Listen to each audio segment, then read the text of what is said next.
Walaupun Ketua KPK Firly Bahuri telah ditetapkan sebagai tersangka kasus pemerasan, Firly tidak kunjung mundur dari jabatannya. Banyak kalangan khawatir Firly akan melakukan segala cara untuk menghambat proses pemeriksaannya sebagai tersangka.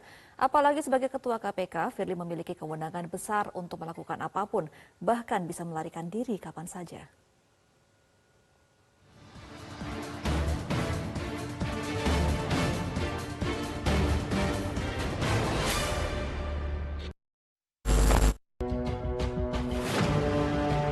Kasus dugaan pemerasan terhadap mantan Menteri Pertanian, Mentan Syahrul Yassin Limpo atau SYL, yang melibatkan Ketua KPK Firly Bahuri memasuki babak baru.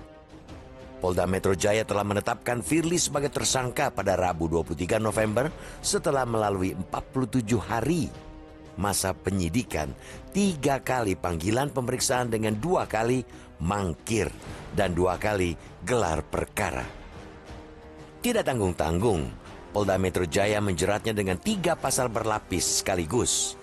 Firly dikenai pasal 12E atau pasal 12B atau pasal 11 Undang-Undang Tindak Pidana Korupsi atau Tipikor. Jenderal Polisi Purnawirawan bintang 3 itu pun terancam hukuman paling berat penjara seumur hidup. Penetapan Firly sebagai tersangka patut diapresiasi karena telah memberikan kepastian hukum sehingga kasus yang merusak nalar publik itu tidak kian berlarut-larut.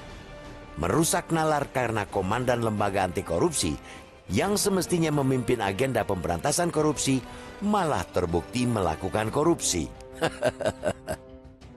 Makin ironis lagi karena beberapa jam sebelumnya Firly baru saja mendapat penghargaan Anugerah Reksa Banda terkait pencegahan korupsi yang diberikan langsung oleh Menteri Keuangan Sri Mulyani.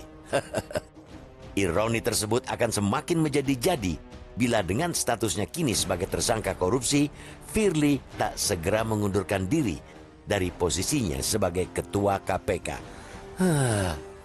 Ia bisa saja menyontoh pejabat negara yang lain yang enggan mundur meski sudah ditetapkan menjadi tersangka, seperti Wakil Menteri Hukum dan HAM Edward Omar Syarif Hierye.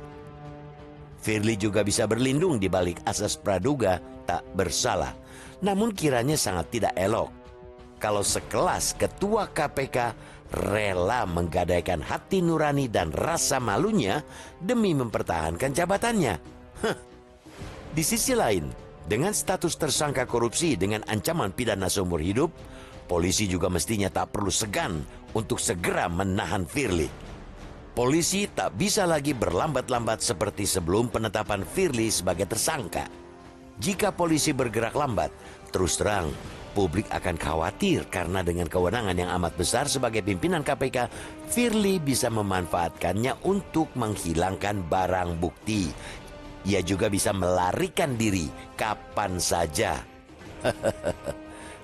Tak cukup sampai di situ, Presiden Joko Widodo juga seharusnya tidak boleh berpangku tangan dalam kasus Firly ini. Jika Firly ngotot tidak mau mundur atau polisi tidak segera menahan Firly, Presiden punya kewenangan memecat dan memberhentikan sementara. Di Undang-Undang KPK jelas disebut, pimpinan KPK yang ditetapkan menjadi tersangka tindak pidana kejahatan diberhentikan sementara dari jabatannya. Pemberhentian itu ditetapkan dengan keputusan Presiden atau Kepres. Dengan dasar sekuat itu, masa Presiden tidak berani memecat Ketua KPK. Gerak cepat Presiden Joko Widodo dan kepolisian dalam kasus Firly ini sangat dinantikan untuk mengembalikan marwah KPK sebagai lembaga pemberantasan korupsi.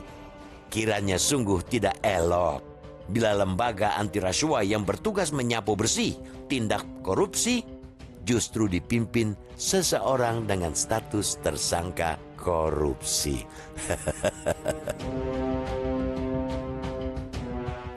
Jelajahi cara baru mendapatkan informasi. Download Metro TV Extend sekarang.